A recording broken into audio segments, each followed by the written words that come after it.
रिया और रितु काफी अच्छे दोस्त थे। दोनों की आपस में खूब बनती। दोनों एक ही ऑफिस में काम किया करती थी। रिया रितु को अच्छा दोस्त मानती, लेकिन रितु। अरे रिया, तुम लोगों का अपना मकान नहीं है, क्यों नहीं तुम और नरेंद्र भी हमारी कॉलोनी में ही मकान ले लो? हाँ यार, आइडिया तो अच्छा है, लेकिन इतने पैसे आएंगे कहाँ से? अरे हमारे होते हुए तुम्हें घबराने की जरूरत नहीं है। रुको, मैं अपने दूर के एक भाई से बात करती हूँ। उसका यही काम है, लोगों को घर दिलाना।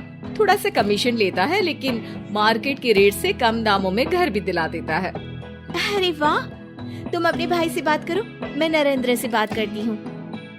रितु रिया के जाने के बाद अपने भाई को फोन करती है। अरे भाई, कोई मकान बिक रहा हो तो बताओ, मेरी एक सहेली को चाहिए। अरे है ना, पूरे 40 लाख का है। ओ भाई ठीक है, फिर मैं उसे 45 लाख का बोलूंगी।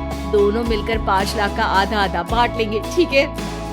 रितु रिया को मकान दिला देती है, लेकिन एक दिन उसका नया मकान देखने नरेंद्र की बहन आती है। अरे भैया, मकान तो अच्छा है, कितने का लिया? तुम्हारी भाभी की सहेली ने दिलवाया है, बड़ा ही ठीक रेट में मिल गया नीरू, सिर्फ 45 लाख का। तभी नीरू का पति बोलता है, नरेंद्र, ये तो बहुत महंगा है। मेरे दोस्त ने भी यही मकान सिर्फ 38 लाख में लिया है। चलो मैं तुम्हें उनके घर ले चलता हूँ। दोनों नरेंद्र की जीजाजी के दोस्त के घर जाते हैं, जहाँ उन्हें रितु का भाई मिल जाता है। क्या बात है, आपने हमें धोखे से महंगा मकान बेचा है। पता है कितनी मेहनत की कमाई का पैसा है।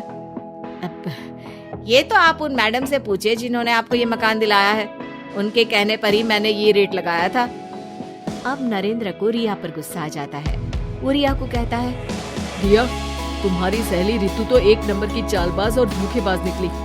मैंने उसके कहने पर इस मकान के 7 लाख ज्यादा खर्च किया है। रिया को भी नरेंद्र की बात सही लगती है, वो चुप हो जाती है। अगले दिन रितु रिया से मिलती है। रितु, मुझे तुझसे ये उम्मीद नहीं थी। तुमने 38 लाख का मकान 45 लाख में हमें बिकवा दिया। रितु अपनी पोल खुलती देख जोर जोर से रोने लगती है। अरे मैंने क्या बुरा कर दिया, तेरा भला ही तो सोचा था। अरे तुझे उस प्रॉपर्टी डीलर की बात पर भरोसा है, लेकिन अपनी सहेली पर नहीं। रिया को रितु के आंसू सच्चे लगते हैं और वो उसे शांत करती है। अरे अच्छा, शांत हो जा, चुप हो जा। सॉरी, हम लोगों की ही गलती है। हमें मार्केट में पहले रेट पता कर लेना चाहिए था। चल सॉरी। अब रितु आए दिन लोगों से रिया के पीठ पीछे बुराई किया करती थी। रितु अपनी ही दूसरी ऑफिस की सहयोगी से कहती है,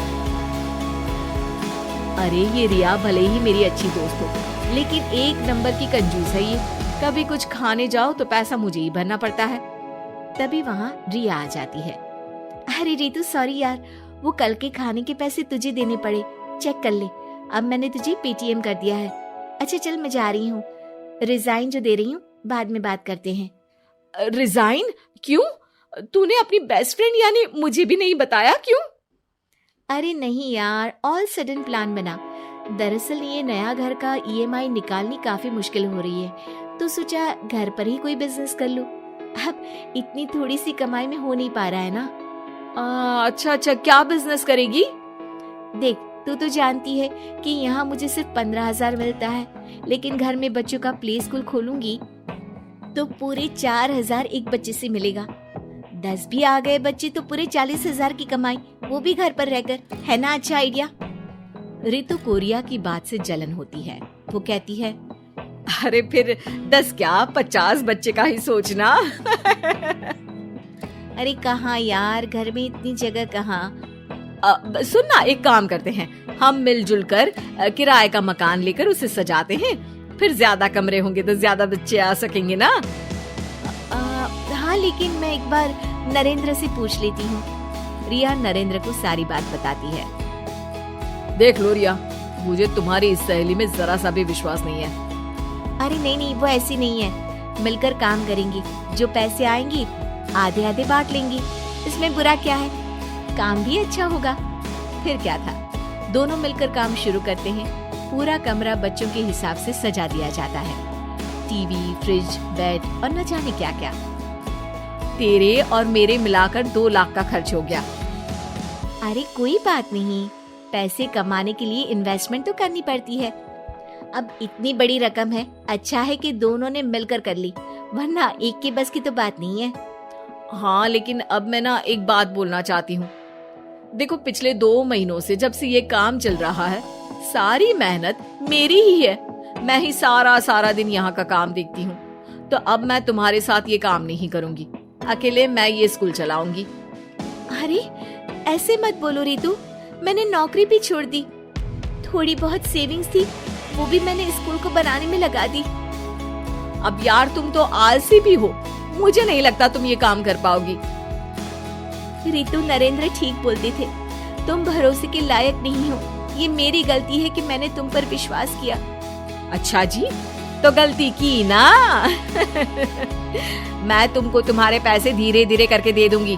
अच्छा होगा कि अब तुम यहाँ से निकल जाओ। बेचारी रिया सर झुकाकर घर वापस आ जाती है। नरेंद्र, वही हुआ जिसका डर था। रितु ने मुझे पार्टनरशिप से हटा दिया।